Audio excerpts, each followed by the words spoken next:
বছরের শুরুতে একটা প্রোগ্রাম অ্যাটেন্ড করে সেখানে পেয়ে গেলাম গিফট, সাথে ছিল সেখানে সব মজার মজার খাবার। অনেকগুলো ডক্টর কলিগদের সাথে একসাথে দেখা হয়ে গেল। আর আমি যেখানেই যাই আমি চেষ্টা করি আমার পরিবারকে আমার সাথে নিয়ে থাকার, কারণ পরিবারের মাঝে আমি আমার সুখ খুঁজে পাই। যাই হোক, দিনটা কিন্তু আমার আলহামদুলিল্লাহ ভালোই কেটেছিল। Hello my lovely viewers, welcome back to my another new video. প্রায় দেখা যায় বিভিন্ন ফার্মাসিউটিক্যালস আমাদেরকে বিভিন্ন প্রোগ্রামে ইনভাইট করে, কিন্তু আমাদের সময় সুযোগ হয়ে ওঠে না, তাই সব প্রোগ্রাম আমাদের অ্যাটেন্ড করাও হয় না। তো সেদিন যেহেতু সুযোগ পেয়েছিলাম তাই ভাবলাম একটু সুযোগটা কাজে লাগাই। দেখতেই পাচ্ছেন আমার কত কত কলিগ আজকের এই প্রোগ্রামটাতে চলে এসেছে। অনেকেই ডিউটির কারণে আসতেও পারে নাই। আর এই যে আমি আর আমার হাজব্যান্ড একসাথে থাকবো আর একটু সেলফি কুলফি তুলবো না, তা কী করে হয়? আর আমি আর আমার হাজব্যান্ড থাকলে আসলে আমরা মোমেন্টটাকে অনেক বেশি এনজয় করি। আমার মেয়ে কিন্তু চুপচাপ বসেছিল, আমি ওর কর্মকাণ্ড দেখছিলাম আর কি। ও কিন্তু কোনো জায়গায় গেলে এভাবে স্থির হয়ে কখনো বসে না, সব জায়গায় অনেক নড়াচড়া করে, এখানে সেখানে দৌড়ায়। মাশাল্লাহ সেদিন ও এত পরিমাণে শান্ত হয়েছিল। ও ছিল ওইখানকার অ্যাপেলো পাই, মানে সবাই ওকে অ্যাট্রাকশন দিচ্ছিল, বলছিল বাবা তুমি আজকে একটা র্যাফেল ড্রর লটারি তুলো, দেখি যে কার ভাগ্যে কি উঠে। কিন্তু আমার মেয়ে আসলে এটার মানে বুঝতেছিল না। ও সবাইকে দেখে হাসতেছিল, মুচকি মুচকি ইন্টারেকশন করতেছিল, কিন্তু ও এটা দেখে খুব ভয় পেয়ে যায়। মানে ওকে সবাই খুব আদর করতেছিল, কিন্তু ওইটা বুঝতেছিল না এটার ভিতরে হাত দিয়ে কি করতে হবে। আর একটা ভাইয়া আমার মেয়েটাকে এত বেশি আদর করতেছিল বলার বাইরে। ও এমনিতে সবাইকে মামা মামা বলে ডাকতেছিল, এদিক সেদিক দৌড়াচ্ছিল, কিন্তু আসলে বাবার কোল থেকে কোথাও যেতে চাচ্ছিল না।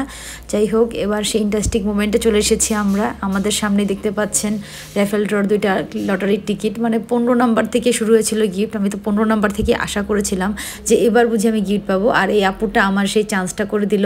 আপুর যখন এই কাগজটা তুললো তখন আমি আর কি পেয়ে গেলাম। তো আপনাদেরকে আমি এই ভাইয়ার ভয়েসটা শোনাই, শুনলে আপনারা একটু এনজয় ফিল করবেন।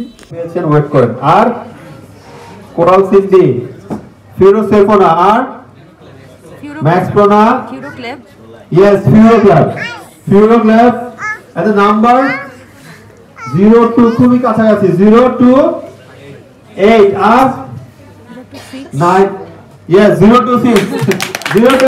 র্যাফেল ড্রর লাকি 7 নাম্বার উইনার গিফটটা আমি পেয়ে যাই। আর আমার তো অবশ্যই ছিল না, আমি কখন আনতে যাবো। আর থ্যাংক ইউ হাজব্যান্ড জি এই সুন্দর ক্লিপটা তোলার জন্য। র্যাফেল ড্রতে আমি পুরস্কার পাই এবং পরবর্তীটা আমি তুলি, মানে আমি যাকে তুলবো সে আবার 6 নাম্বার গিফটটা পাবে।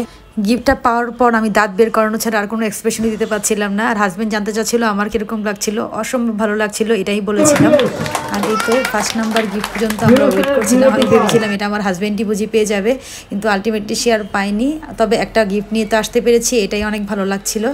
তারপরে আমাদের খাওয়া দাওয়ার সেশন শুরু হয়ে যায়, আর খাবারগুলো অসাধারণ ভালো হয়েছিল। তো যার কারণে আমরা হালকা পাতলা একটু খাবারের ভিডিও করে নিই। আশ্বিন ওর বাবার কোলে বসে খাচ্ছিল, ওর বাবাকে সুন্দর মতো খেতে দিচ্ছিল না। ও তো আর তেমনভাবে কিছু খেতে পারে না, কিন্তু ওর বাবাকেও সুন্দর মতো খেতে দিচ্ছিল না। কি আর করা, বাচ্চা থাকলে আসলে আমাদের এভাবেই খেতে হবে। আসলে প্লেটে খাবার নিচ্ছি ঠিকই, কিন্তু আমার মন পড়ে আছে গিফটের দিকে। আশেপাশে যে যা গিফট খুলতে পারছিল ওইখান থেকে দেখছিলাম কে কি গিফট পেয়েছে। আর আমিও চিন্তায় ছিলাম যে আমি কখন বাসায় যাব আর কখন গিয়ে গিফটটা খুলে দেখব, কারণ আমি সচরাচর কোনো র্যাফেল ড্রতে তেমন একটা গিফট পাই না। কে কে আমার গিফটটা দেখতে চান কমেন্ট করে কিন্তু অবশ্যই জানাবেন, তাদের জন্য আমি গিফটের একটা রিভিউ দিব। থ্যাংকস ফর ওয়াচিং, আল্লাহ হাফেজ।